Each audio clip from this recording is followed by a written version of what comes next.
네, 영남 지역 대형 산불이 발생한 지 벌써 2달이 지났는데요. 여러분들도 아마 기억을 하실 겁니다. 당시 경북 영덕군 매정리 인근 7번 국도에서 60대 산불 감시원이 숨진 채 발견되는 일이 있었는데요. 그 이후에 점검할 사항이 좀 있다고 합니다. 이 점을 취재한 진실탐사그룹 셜록의 김보경 기자를 모셨는데요. 관련 이야기 좀 나눠보겠습니다. 어서 오세요. 네, 안녕하세요. 일단 우리 기억을 좀 더듬어보기 위해서 이때 무슨 일이 있었는지 좀 간략하게 다시 한번 좀 정리 좀 해주실래요? 네. 영덕군청 영해면사무소 소속 산불감시원 신은국 씨는요. 14년차 베테랑입니다. 이날 이제 신 씨를 포함한 영덕군청 소속 산불 진화 인력 13명이 3월 25일에 의성군 산불 진화 현장을 위해서 지원을 나갔는데요. 네. 이제 당일 오후 5시 50분쯤에 의성군에서 시작한 산불이 청송군을 거쳐서 영덕군으로 번지던 시점이었어요. 네. 그러니까 이미 도로까지는 불길이 넘어와서 곳곳이 통제가 됐던 상황입니다. 근데 오후 6시 무렵 이제 철수 명령을 받았던 산불감시원들이 이제 승합차를 타고 영덕으로 향했는데 이미 도로는 불지옥으로 바뀌었고요. 전기가 끊겨서 앞도 보이지 않는 상황이었습니다. 네. 그래서 원래 의성에서 영덕까지는 한 1시간 정도 거리인데 돌고 돌아서 3시간에 걸려서 이제 최초 집결지였던 영덕 문화원에 오후 9시에 간신히 이제 살아서 복귀를 하게 됩니다. 근데 이제 문제는 여기서 대피가 아니라 각자 해산 명령이 떨어지면서 문제가 생겼는데요. 산불감시원들이 각자 소속된 읍면 사무소로 복귀하고자 이제 흩어졌는데 이때 차를 타고 나갔던 신은국 씨가 실종이 됩니다. 그래서 실종된 지 이틀 뒤인 27일에 영덕읍 매정리 인근 산 중턱 비포장도로 위에서 까맣게 전소된 트럭이 발견이 되고요. 그 주변에서 숨진 신 씨도 발견이 됩니다. 그러니까 지금 주변에서 발견이 됐다고 말씀을 주셨는데 차를 타고 나갔는데 차량 내부관이 그 인근 도로에서 발견됐다. 이걸 어떻게 해석을 해야 되는 걸까요? 이제 사실 당시 집결지에서 돌아가야 하는 영해면까지 이제 원래대로라면 7번 국도를 관통을 해서 지나가야 하는데 중간에 신 씨가 매정리 방향으로 빠졌습니다. 이제 저희가 추측하기로는 본능적으로 바다 쪽으로 향하고자 한 걸로 추정을 하고 있어요. 불이 너무 크게 났으니까요. 예. 여기서 이제 합류 지점에서 큰 길로 빠져서 해안도로로 갔었어야 했는데 이제 불길의 시야가 보이지 않았는지 좁은 산길로 올라가게 됩니다. 그래서 그날 밤 신 씨가 생사가 달린 몇 번의 갈림길을 원치 않게 마주했던 걸로 보여지는데요.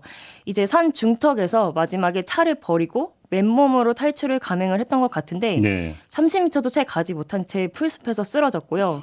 차 옆에는 불탄 핸드폰과 무전기도 발견이 됐습니다. 그래서 급히 연락을 시도했지만 실패했던 걸로 추정이 됩니다. 네, 당시 신 씨를 추모하는 자리에 동료들을 비롯해서 경북도 의원, 영덕 군수 등 많은 이들이 참석을 했다고 하는데요. 좀 당시 상황 유족의 얘기로 좀 잠깐 들어보시겠습니다. 처음에는 군수님 와가지고 일단 최대한 예우로 해주신다 하고 순직 처리해 주신다 하고 장례식 비용이나 이런 걸 다 지원해주고 최대한 예우를 해준다고 했고 근로복지공단에서도 산재 처리를 빨리빨리 해주신다고 했어요. 근데 지금 그때는 그 얘기 없었고 지금은 얘기하는 게 부검을 해가지고 수사 종결이 안 돼가지고 아직 처리가 안 된다고 그렇게 얘기를 해주더라고요. 자, 이제 여기서부터 얘기를 좀 시작을 해야 될 것 같은데요. 해당 군청에서는 유족에게 산재나 순직 처리가 될 거다 이렇게 이야기를 했다고 하는데 네. 실제로는 어떻습니까? 이게 사실 사망 사건으로부터 이제 2달이 벌써 지났는데요. 네. 유가족 입장에서는 변화된 게 전혀 없는 상황입니다. 그러니까 지난달 유족이 근로복지공단에 산재는 신청을 해서 했지만 지금 아직은 기다리는 상태인데요.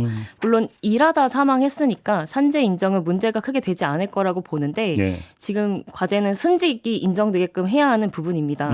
이제 공무 수행 중에 사망한 경우에 한해서 이제 인정이 될 수 있는데요. 네. 사실 신 씨의 이동 경로를 보면 7번 국도 인근에서 사고가 났고 당시 산불 감시원들이 해산하기는 했지만 각자 읍면 사무소로 흩어져서 주민 대피를 도와야 했던 상황이에요. 네. 그래서 신흥국 씨도 같은 이유로 영예 면사무소로 향하고 있었던 걸로 지금 추정이 되고요.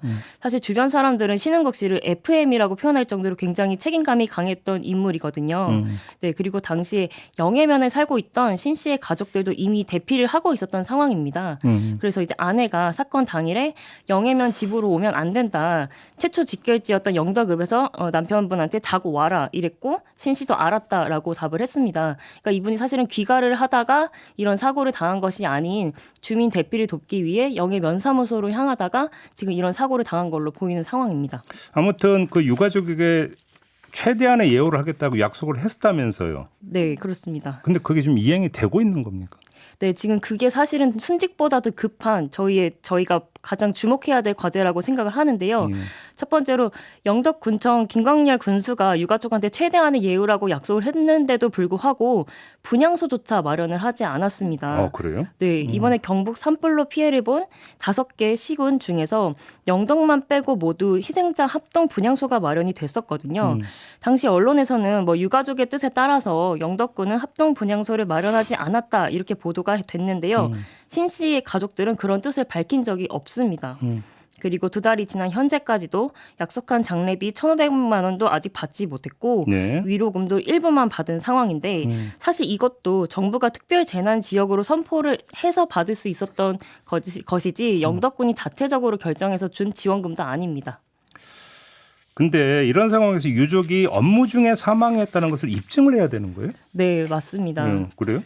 네, 이게 사실은 영덕군청 소속의 산불 감시원들인데요. 그날 이제 각각 9개 읍면 사무소 소속이 된 이제 직접 근로계약을 맺은 기간제 근로자들이 이제 파견 조치가 됐던 거였습니다. 네. 신흥국 씨 같은 경우는 영예 면사무소 소속이었고요. 그래서 저희가 이때 이제 해산한 이후에 각자 복귀 조치라는 판단이 내려졌을 때 어떻게 이분들이 조치를 하셨는지를 좀 확인을 해봤어요. 그랬더니 함께 파견됐던 그 산불 감시원분들 중에 3분 정도는 각자 소속의 읍면 사무소로 복귀를 해서 주민 대피를 도왔다고 합니다. 네. 그러니까 신흥국 씨가 업무 지시를 받았는지 사실 이게 굉장히 중요한 쟁점인데 지금 영덕군청이 근로복지공단에 제출한 사실 확인서를 통해서도 그 영덕군 산림보호팀장이 모든 산불 감시원들을 상대로 주민 대피 지시를 내렸던 상황이었다고 써져 있는 거를 저희가 확인을 했습니다. 그러면 순직 인정까지는 뭐 문제될 거 없는 거 아니에요? 네, 뭐 그렇게 볼 수도 있는데요. 네. 사실 실제 순직 인정까지 받을 수 있는지는 조금 기다려봐야 하는 상황입니다. 왜냐하면 이게 공무 수행 사망자 순직이기 때문에 산재가 또 인정이 되어야 신청할 수 있는 자격 조건이 생겨서 아직은 신청할 수 없는 상황입니다. 그리고 이제 특히 유족이 좀 보상금을 좀 받으려면 여기서 또 일반 직무 순직이 아닌 위험 직무 순직으로 인정이 되어야 하는데요. 그게 좀 종류가 있어요? 예, 이게 보상금의 종류가 조금 구분이 되는데 그래요? 이게 공무원 신분이 아니기 때문에 조금 구분이 됩니다. 그래서 위험 직무 같은 경우는 이제 조금 더 직접적인 원인이 되는 뭐 예를 들어 소방관이면 그 불을 끄는 과정에서 그 불이 직접적으로 이렇게 사망을 초래하는 뭐 이런 경우에 한해서만 위험 직무 순직이 인정이 되는데요. 이제 일반 순직의 경우에는 산재보험 유족 급여 외에 별도 급여가 지급되지 않아요. 대신에 이제 심사를 거쳐서 국가 유공자, 뭐 국가 이제 보상자로 인정이 되어야만 추가적인 예우가 가능하고요. 위험 직무 순직에 한해서만 지금 유족이 보상금을 받을 수 있는 상황입니다. 그러니까 이제 그 저희가 이걸 다루는 이제 주된 이유도 바로 여기에 있는데 순직 인정받기가 참 어렵다. 네, 맞습니다. 이 사례 말고도 사실은 그 전에도 이제 그 몇 가지 사례가 있었던 걸로 제가 기억을 하고 있는데, 근데 그 이번 경우 같은 경우는 산불 감시원의 이제 지위, 네. 이게 이제 봄이나 가을철에만 근로 계획을 맺고 일하는 형태라면서요. 네. 혹시 이게 인정받는 데 걸림돌이 되는 거 아닙니까? 사실은 이 순직 같은 경우는 공무 수행 사망에 대한 순직이에요. 그래서 산불 감시원들이 지금 다행히 뭐 도급 계약 이런 게 아니고 근로 계약을 명확하게 맺고 있기 때문에 신분 자체에서는 큰 문제는 없을 걸로 보이거든요. 네. 그래서 우리나라에는 일단은 공무원은 아니지만 공무 수행 사망자 그 자체로도 순직이 인정되는 제도가 있어서 네. 네, 공무원이 아닌 근로자가 공무원과 동일하게 순직 인정이나 예우를 받을 수 있는 이런 제도가 있기는 합니다. 그래요. 알겠습니다. 유가족의 입장이 좀 더 궁금한데요. 추가로 좀 더 들어보시죠. 그 아버지 돌아가실 때 화재사가 아니고 먼저 질식사를 하신 것 같은데 그때 뭐 방독면이라도 하나 있었으면 부상은 입어도 숨지지는 않았을 것 같은데 돌아가시지는 않을 것 같은데 그런 생각을 했죠. 감시원들이 장비들이 너무 열악해가지고 방진복 이런 것도 없고 신발도 그냥 군화식으로 돼 있고 안전모도 없고 뭐 안전모도 그 있어도 뭐 건설 현장에서 쓰는 그런 일반 그런 모자고 장갑도 그냥 일반 장갑인 것 같더라고. 그래서 장비를 좀 잘 해야 될 것 같아요. 네. 그러면 좀 또 영덕군청의 조치는 어떻게 평가를 해야 되는 겁니까? 사실 저는 영덕군청의 조치가 굉장히 아쉬웠던 게 어떻게 보면은 이분이 죽지 않고 살 수 있었구나. 2번의 기회 정도가 있었다라고 저희는 보고 있습니다. 네. 첫 번째는 영덕군청이 왜 철수 명령을 서두르지 않았는가 이 지점입니다. 이제 산불감시원들이 당일 오후 5시 40분경에 영덕군으로부터 철수 명령을 받았는데요. 이미 불길은 그때 의성에서 청송을 건너서 영덕군까지 다 번지고 있었던 상황입니다. 네. 근데 그때 철수가 됐으니 이미 늦은 상황인 거죠. 근데 이웃한 청송군의 경우에는 애초에 산불감시원들을 의성 산불 진화 현장에 투입하지 않았다고 해요. 이제 왜냐하면 산불감시원들 나이대가 70대 언저리고 이제 직접 불을 끄는 업무를 담당하지도 않기 때문에 체력적으로 의성 현장에 나가는 것 자체가 적절하지 않다 이렇게 판단을 했다고 해요. 그래서 직접 불을 끄는 진화대만 투입을 했는데 이조차도 25일 당일 산불 진화대가 이제 낮 12시에 복귀하는 조치를 하거든요. 그러니까 청송군으로 불이 번지기도 전에 복귀할 수 있도록 조치를 내린 겁니다. 이제 반면에 영덕은 이미 불이 다 번진 이후에 거의 비슷한 시간에 철수하면서 당일에 이제 불길에 이제 차량이 고립돼서 대형 참사로까지 이어질 수 있었던 상황이 있었고요.